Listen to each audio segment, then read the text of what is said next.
بسم اللہ الرحمن الرحیم۔ السلام علیکم معزز ناظرین و سامعین، میں ہوں آپ کا ہوسٹ محمد محسن اور آپ دیکھ رہے ہیں ہمارا YouTube channel history of Islamic world. ناظرین کرام، آج کی ہماری ویڈیو کا جو موضوع ہے وہ ہے نبی کریم صلی اللہ علیہ وسلم کا حضرت خدیجہ کے ساتھ نکاح اور معاہدہ حلف الفضول۔ محترم ناظرین، جب حضرت خدیجہ رضی اللہ تعالی عنہ کے شوہر ابو حالہ کا انتقال ہوا تو حضرت خدیجہ نے ایک رات خواب دیکھا۔ خواب یہ تھا کہ آسمان پر ایک روشنی پیدا ہوئی۔ جب وہ روشنی قریب آئی تو گویا وہ ایک چاند تھا جو میرے گھر میں اتر آیا۔ اس کا نور تمام گھر میں پھیل گیا اور مکہ کا کوئی گھر ایسا باقی نہ رہا کہ جس میں اس نور کی روشنی نہ پہنچی ہو۔ جب حضرت خدیجہ کی آنکھ کھلی تو انہوں نے اس کی تعبیر اپنے چچا زاد بھائی ورقہ بن نوفل سے پوچھی، جو تورات کے بہت بڑے عالم تھے۔ ورقہ بن نوفل نے حضرت خدیجہ کو یہ خوشخبری سنائی کہ عنقریب تم اللہ تعالیٰ کے آخری نبی خاتم النبیین صلی اللہ علیہ وسلم کے نکاح میں آنے والی ہو۔ اگرچہ بڑے بڑے سرداران قریش اور دیگر سرداران عرب نے حضرت خدیجہ سے نکاح کی پیشکش کی تھی، لیکن اس تعبیر کو سننے کے بعد حضرت خدیجہ نے سب کو انکار کر دیا۔ حضرت بی بی خدیجہ الکبریٰ جس طرح مال کے اعتبار سے اپنی قوم میں افضل تھیں، بالکل اسی طرح شرافت نسب کے لحاظ سے بھی ممتاز اور اشرف تھیں۔ آپ کا سلسلہ نسب باپ کی طرف سے 9ویں پشت پر، جبکہ ماں کی طرف سے 10ویں پشت پر جا کر نبی کریم صلی اللہ علیہ وسلم سے جا کر مل جاتا ہے۔ ناظرین کرام، جب حضرت خدیجہ نے اپنے غلام میسرہ کی زبانی سفر شام کے سارے حالات سنے تو آپ کے دل میں یہ خیال گزرا کہ معلوم ہوتا ہے کہ میرے خواب کی تعبیر کے سچے ہونے کا وقت قریب آ چکا ہے۔ اس لیے انہوں نے تاخیر کو خلاف مصلحت سمجھ کر خود ہی اپنے نکاح کا پیغام دینے کا فیصلہ کر لیا۔ چنانچہ انہوں نے نفیسہ نامی ایک عورت کی معرفت سے حضرت ابو طالب کے پاس کہلا بھیجا کہ اگر محمد مصطفیٰ صلی اللہ علیہ وسلم مجھ سے نکاح کرنا چاہیں تو میں اس بات پر راضی ہوں کہ اپنے آپ کو ان کی زوجیت میں دے کر اپنے لیے عزت اور افضلیت سمجھوں۔ حضرت ابو طالب خود بھی یہ خیال کرتے تھے کہ نبی کریم صلی اللہ علیہ وسلم کو کسی شریف زادی کے ساتھ نکاح فرمانا چاہیے۔ چنانچہ اس موقع کو غیبی نصرت سمجھ کر حضرت ابو طالب فوراً رضامند ہو گئے۔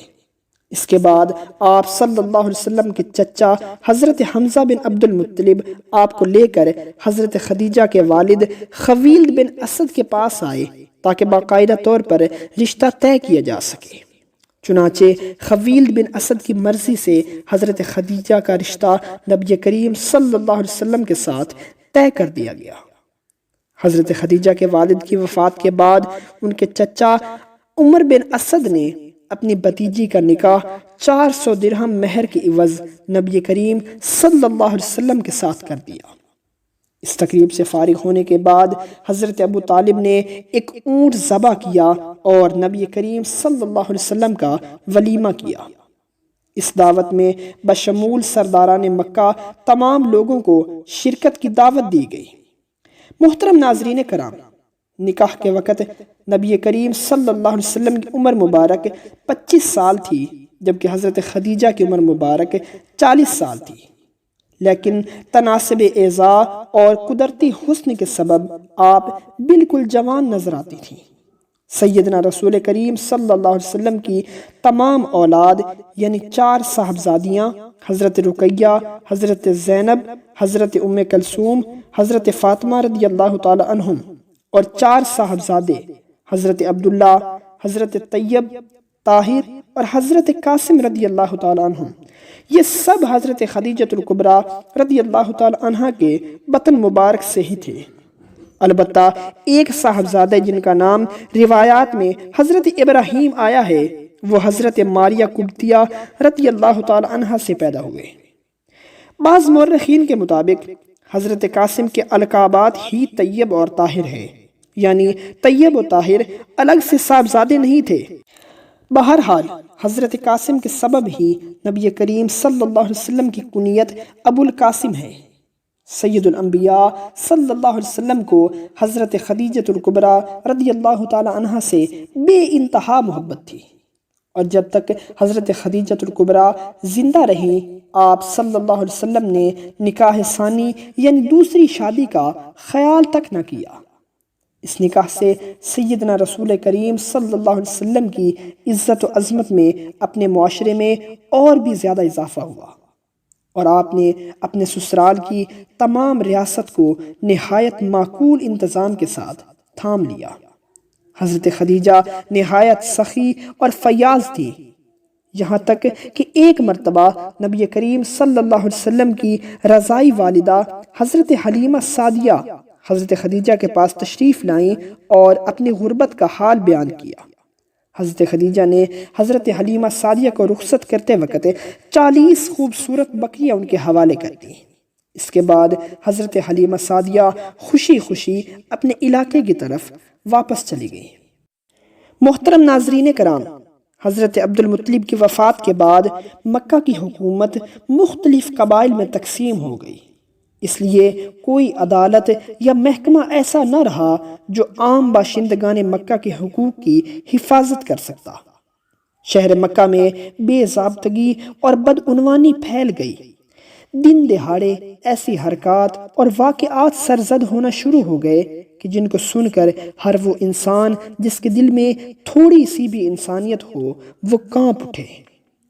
ظلم کا یہ بازار دیکھ کر مکہ کے بڑے بڑے خاندان یعنی بنو ہاشم، بنو مطلب، اسد بن عبد العزیٰ، زہرہ بن کلاب، تمیم اور مرہ، یہ سب لوگ اکٹھے ہوئے اور انہوں نے مل کر ایک معاہدہ کیا۔ یہ معاہدہ تاریخ میں معاہدہ حلف الفضول کے نام سے مشہور ہوا۔ اس معاہدے کا مقصد کمزور اور مظلوم بندگان خدا کی سرپرستی اور اعانت کرنا تھا۔ اس کے ساتھ ساتھ جس پر بھی حرم میں زیادتی دیکھی یا سنی جائے اس کی مدد کو اپنا فرض منصبی سمجھا جائے۔ چنانچہ یہ تمام لوگ عبداللہ بن جدعان کے مکان پر جمع ہوئے اور یہ معاہدہ حلف الفضول عمل میں آیا۔ اس معاہدے میں سید الانبیاء صلی اللہ علیہ وسلم نہ صرف شریک ہوئے بلکہ اس معاہدے کا استحکام در حقیقت نبی کریم صلی اللہ علیہ وسلم کی مدبرانہ کوششوں کا نتیجہ تھا۔ محترم ناظرین کرام، آج کے لیے اتنا ہی۔ ہسٹری آف اسلام کے اس عظیم سفر میں ہمارے ساتھ رہنے کے لیے آپ ہماری ویڈیوز کو لائک اور شیئر کر لیں، چینل کو سبسکرائب کریں اور بیل آئیکن کو پریس کر کے نوٹیفیکیشن آل پر کر لیں تاکہ ہماری آنے والی تمام ویڈیوز کا نوٹیفیکیشن آپ کے پاس بروقت اور بآسانی پہنچ سکے۔ بہت جلد ایک نئی ویڈیو کے ساتھ آپ کے سامنے حاضر ہوں گے، تب تک کے لیے اللہ حافظ۔